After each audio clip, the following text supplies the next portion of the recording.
सत्ताधारी पक्षामध्ये असलेले आणि विधानसभेचे उपाध्यक्ष नरहरी झिरवाळ यांच्यासह आदिवासी आमदारांनी मंत्रालयाच्या संरक्षक जाळ्यांवर आज उड्या मारल्या आणि उड्या मारण्यापूर्वी झिरवाळ यांच्यासह काही आमदारांनी मुख्यमंत्री एकनाथ शिंदे यांची भेटही घेतली होती।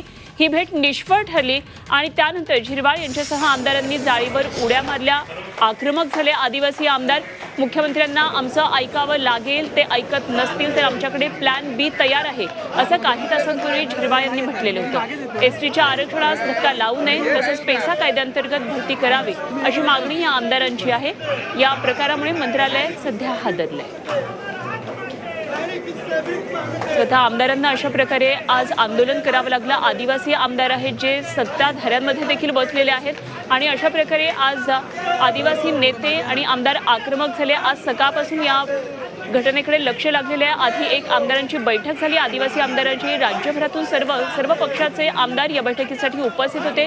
त्यानंतर मुख्यमंत्री आणि उपमुख्यमंत्र्यांची भेट घेण्याचं ठरलं, मात्र मुख्यमंत्र्यांबरोबरची ही भेट निष्फळ ठरली आणि त्यामुळे असा आक्रमक पाऊल या आमदारांना घ्यावं लागलं।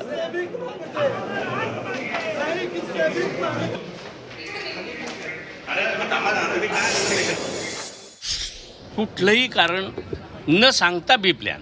मुख्यमंत्री एकनाथ शिंदे आता तुम्हाला बोलताना असं म्हणाले की अजय मेहतांसोबत चर्चा होणार आहे, तुमचा आजच विषय पण मग हे पाठीमागे आमचं झालंच होतं ना ही चर्चा। 4 दिवस अजून पुढं गेले, आज परत पुढं जाणार, तर हे बरोबर नाही असं मला वाटतं। माझी विनंती आहे शासनाला, काहीच अंत नका पाहू।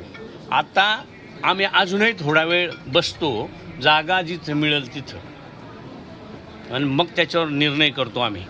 पण आज करावं हे आम्ही अगदी नम्रपणाने सांगतो, त्याचा वाईट परिणाम व्हायला नको।